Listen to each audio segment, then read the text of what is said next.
Hi there, it's Pastor Matthew of Rivers of Life Community Church here in Ashford. And in our studies this week, we are continuing on in the Gospel of Mark, coming towards the end of the chapter, the last section in this chapter. This is about Jairus' daughter this week, from verses 35 through to 43. Last week we were seeing how Jairus had went to Jesus, begging him, having come back across the lake from the Gadarenes, and was pleading for him to come to his house because his daughter was so sick that he thought she was going to die, and he was about to go to her house. His house, should I say, her house, when a lady who had been bleeding for a very long time in a miserable state interrupted in one way. Not that she actually thought it was going to be much of an interruption, because all she did was to reach out and touch his garment. But that was enough. That was enough to cause a pause in the journey to Jairus' house, because he knew something had happened. He knew that power had gone out of him, and he wanted to make an example of that lady, not to humiliate her or anything like that.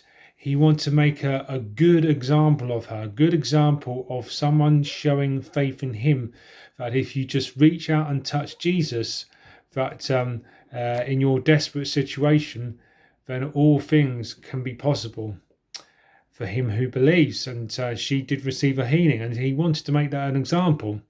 But we're going to pick this story up in verse 35, and it says, while Jesus was still speaking, some men came from the house of Jairus, the synagogue ruler. Your daughter is dead, they said. Why bother the teacher anymore? Ignoring what he said, they said, Jesus told the synagogue ruler, don't be afraid, just believe. He did not let anyone follow him except Peter, James, and the brother of James, and James himself. When they came to the home of the synagogue ruler, Jesus saw a commotion with people crying and wailing loudly.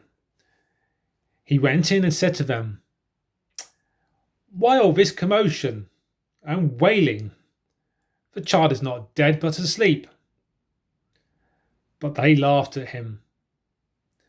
After he put them all out, he took the child's father and mother and the disciples who were with him, and he went in where the child was. He took her by the hand and said to her, Talitha cum, which means, little girl, I say to you, get up. Immediately the girl stood up and walked around the room. She was 12 years old. At this, they were completely astonished. They were completely astonished. He gave strict orders not to let anyone know about this, and told them to give her something to eat.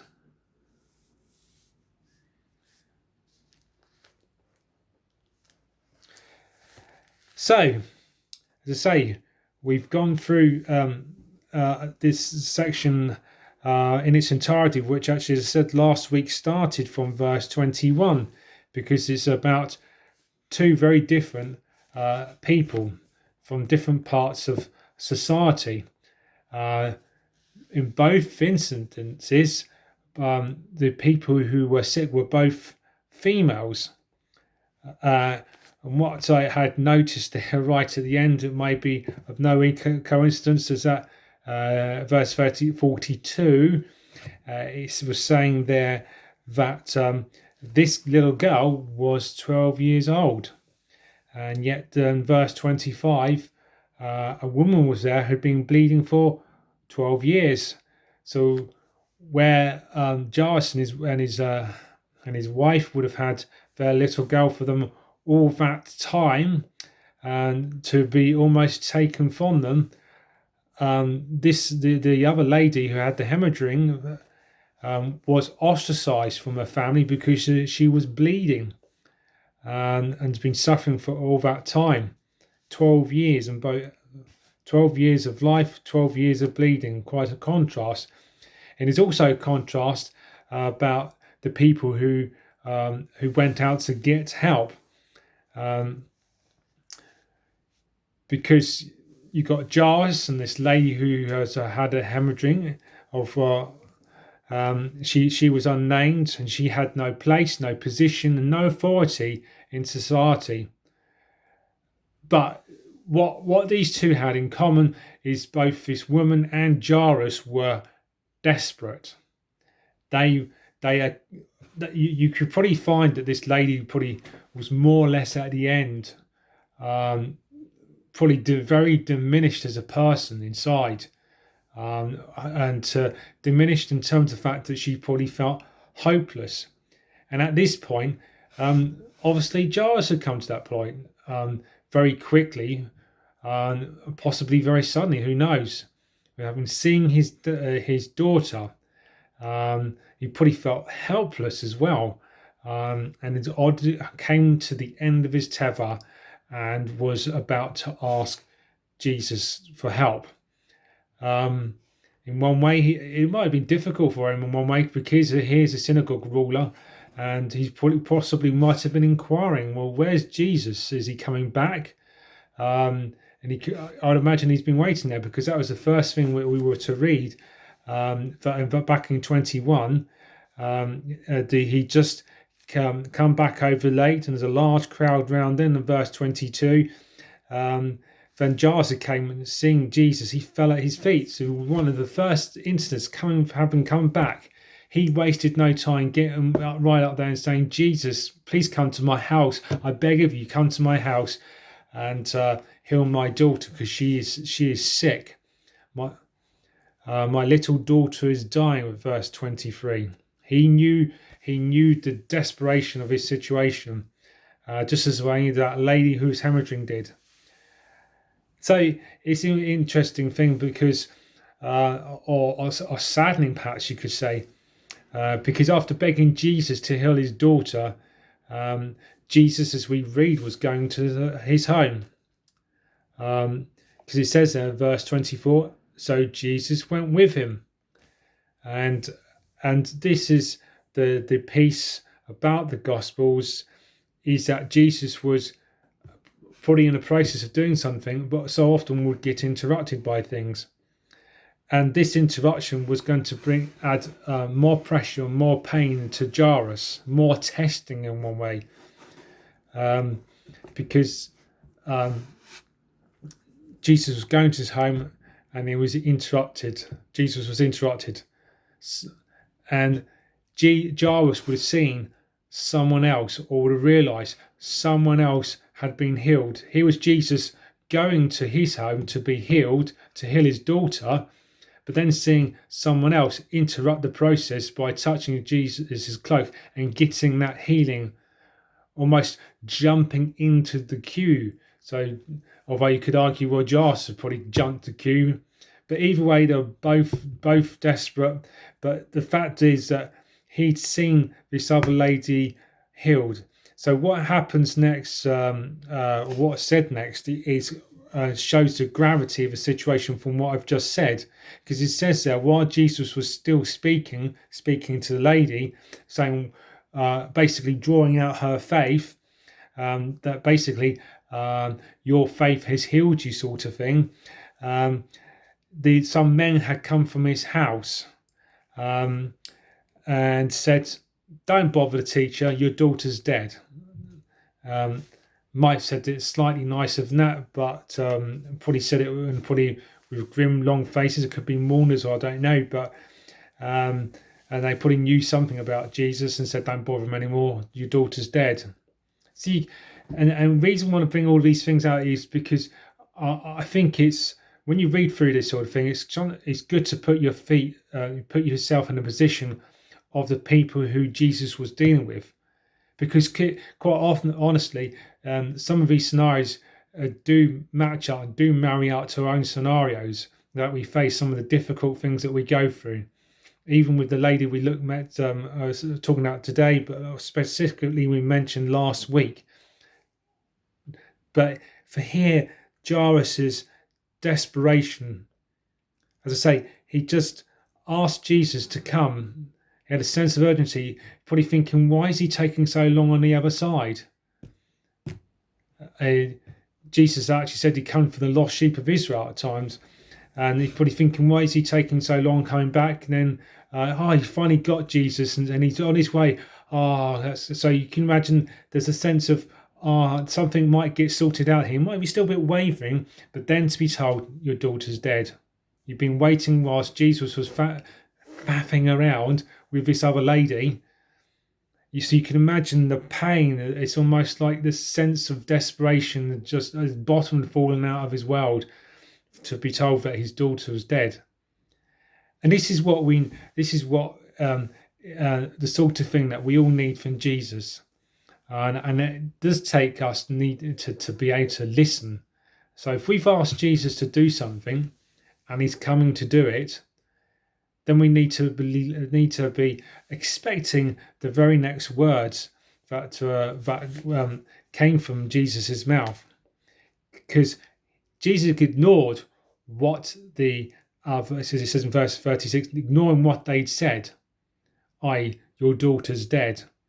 Jesus just told Jairus, don't be afraid, just believe. You can almost actually imagine, just do what that lady did.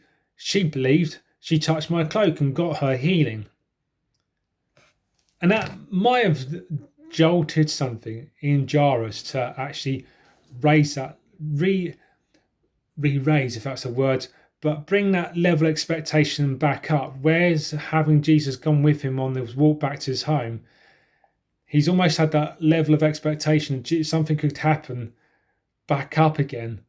Although at the same time, it's a big ask to see your daughter raised from the dead, let alone seeing anyone else raised from the dead. But particularly when you're in a situation, it's your daughter's died and you're told, just have faith. Quite extraordinary. So you can imagine on a way home to his home, Jairus would have been beside himself. Jesus, though, knows the heart of his agonized father, and because you can imagine these words that sank into Jairus, and the reflections of the delay, which would have risen up to this mind of being desperate, but Jesus is overcoming it. Be not afraid, only believe. And this is the challenge for us. Be not afraid, just believe. These are words are saying to us. They are unchanging in their preciousness and they're unchanging in their power. How vividly do such incidents bring out Christ's knowledge of the human heart and tender sympathy. Jesus knew the sudden, probably you can imagine the sudden collapse in Jairus' mind at the gravity of what these words Jesus says. And he's saying it to you if you feel as though you're in the same position. Don't be afraid, just believe. So off they went on this journey back to his home. And he only took, this time, Peter, James and John, who often were seemed to be the special three that Jesus would take on special missions. Not necessarily told why, although it would be noted that Peter and John would have specific things to write later on in their lives, and were seen as being a critical part of the growing baby church, as it were, back in that first century after Jesus had died. So these guys were special, and he took them along and went into the home to talk and to deal with what was going on. And he got about, and there's loads of noise, because that was a thing in those days, is that you would have professional mourners wailing, and to have this sense of grieving and things like that, as if not the pain wasn't there already. But Jesus said, more or less, get out. This child isn't dead; it's just asleep. Why all this noise? Why, more or less, be quiet?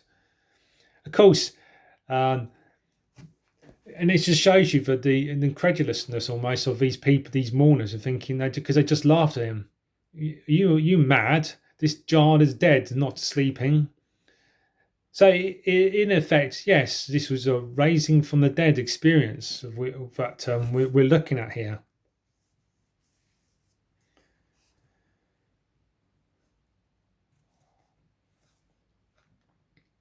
And this is the thing. One other thing about putting these people out is the fact that sometimes you need to remove from the situation the noise that is distracting you from listening to what or knowing or seeing what Jesus can do. Sometimes we're in a situation and we perhaps need to get to one side to have a quiet moment to listen. It's almost back as it was, verse 36. It says, "Don't be afraid, just believe." Was one level, but here we're actually another thing. Well, when the business is going to get done, he don't want any detractors or anybody just thinking that no, this is impossible. Jesus needs to see our faith come up and not be put back by what is being seen. The only thing is, as I say, it did give the testimony that this child was dead. So yes, Jesus had put them all out because they were making so much noise. So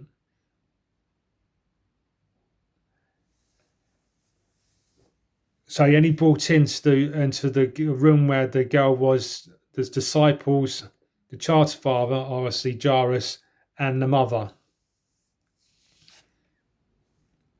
And he said a few words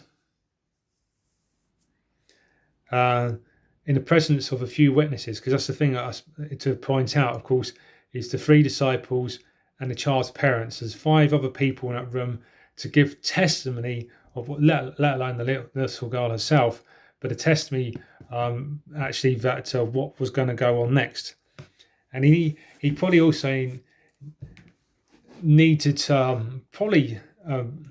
raise the level of expectation of what's going on there.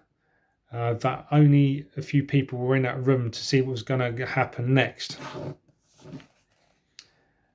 Because it says there in verse 41, he took her by the hand and said, Talitha kum, which is thought to be Aramaic for little girl, I say to you, get up.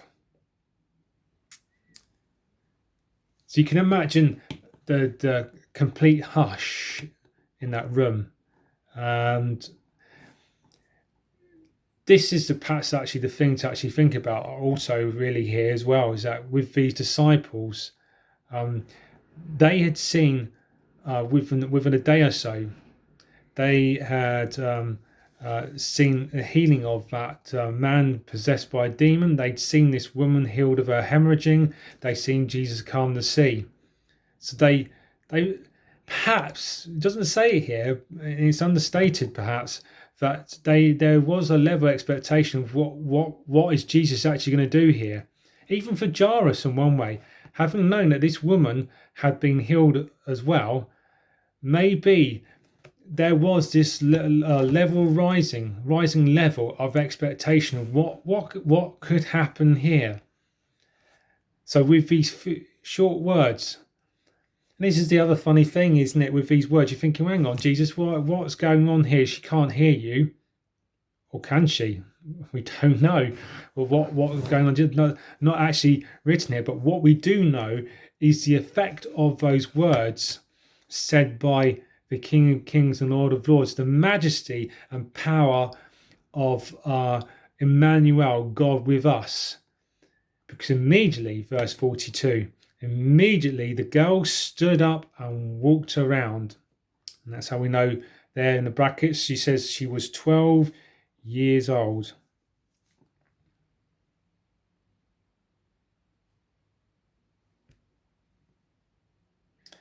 And that's another thing about those words, is that immediately the girl arose, in other translations, arose. Just like Jesus would rise from the tomb, this girl stood up and then she walked around.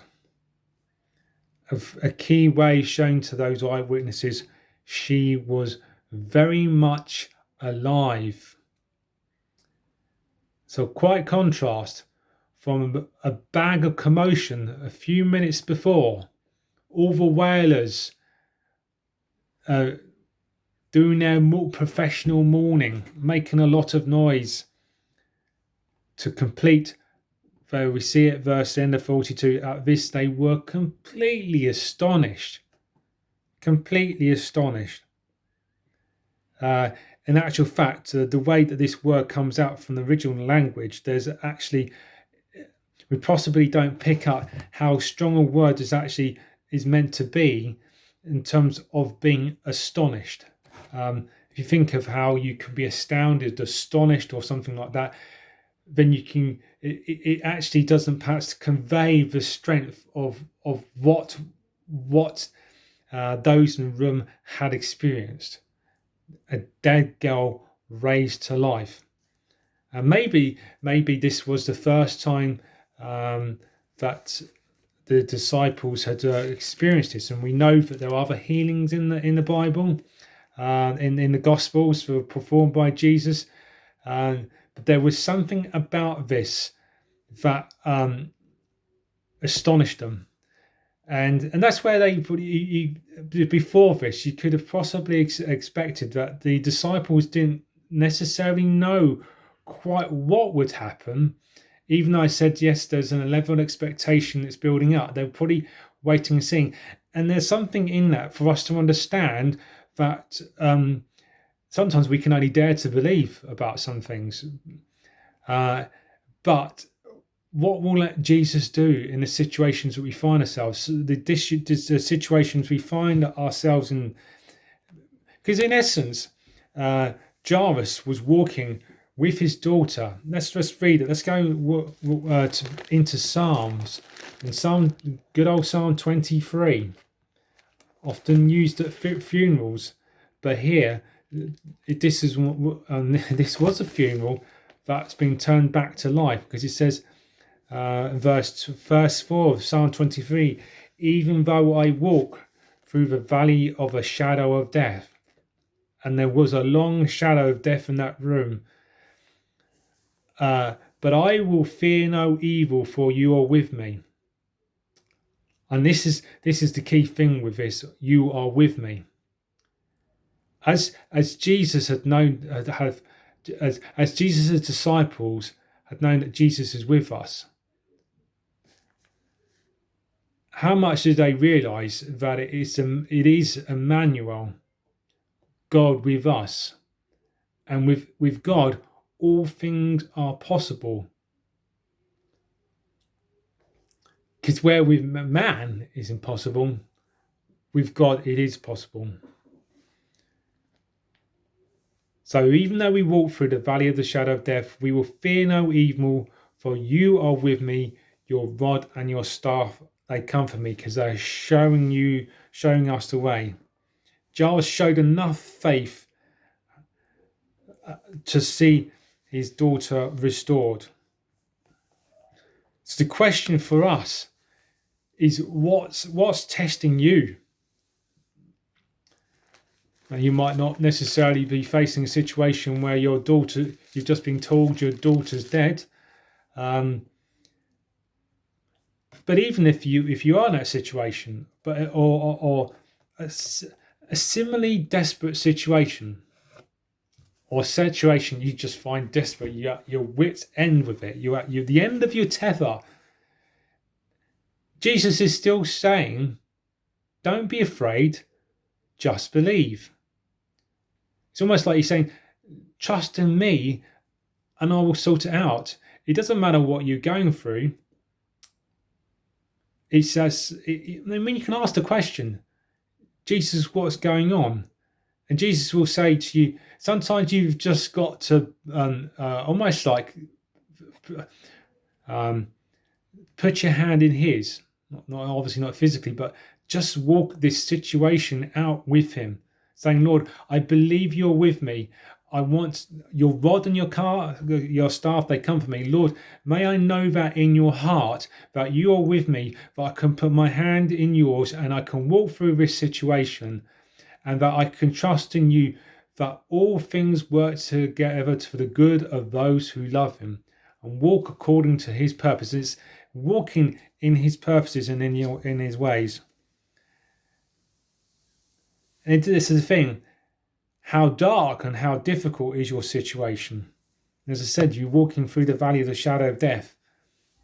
Just know, Emmanuel, God is with us. Difficult times, you're not alone. He is always with us. In fact, in some ways, as the psalmist also said in the 139th one, he said that where can I go to hide from you? And we need to remember that, even in these difficult times, that Jesus is with us. Just as in the same way, and it might be that you're in the middle of a storm, but it's actually perhaps painting the picture in your mind, that situation where you feel as though you're just simply so much on your own and yet your wit's end. Yeah, get into prayer and say, Lord, I need to know you're here. Lord, let me know you're there, and hold out your hand so I can put my hand in yours and walk through this one. Or put your hand upon my shoulders if it helps you to understand that even in a difficult situation, because that's the thing, a male and female, we work differently in terms of how these situations work out. But we all have times of darkness. We all have times of difficulty, of times of fear, and we just need to know in a certain way that the Lord is with us. And however that you picture that, whether it's putting your arm on your shoulders or putting your hand in his, to just know that in your mind, sort of thing, just to walk through the situations and not be taken through it, and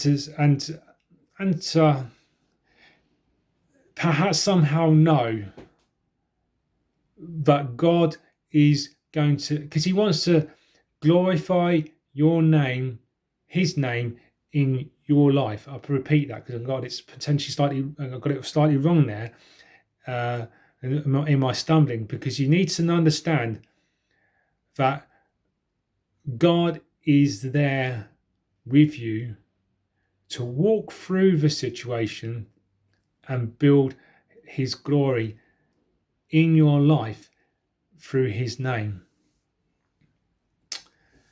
So I pray that's blessed you this morning, Lord, in terms of how this message is being brought. And I do pray that the Lord will bless this word to your soul and open your soul up to believe and understand that God is with us. He's always right by my side, or right by your side. However you want to picture that, to believe that you are not alone. And he wants, Victory doesn't feel like victory unless you've had a battle at times. And that's sometimes what seems to happen, is that you need to fight through to see victory. It's just in the same way, Jesus, sometimes it feels like defeat. And let's face it, looking at the cross at times, Jesus dying on the cross, let's face it, seemed like defeat. But we know the beginning from the end from that. Jesus rose from the dead. And that same resurrection power that raised Jesus from the dead is the same resurrection power available to us to walk through anything and everything. In the name and power of Jesus. Amen. Well, I pray that this has blessed you, and that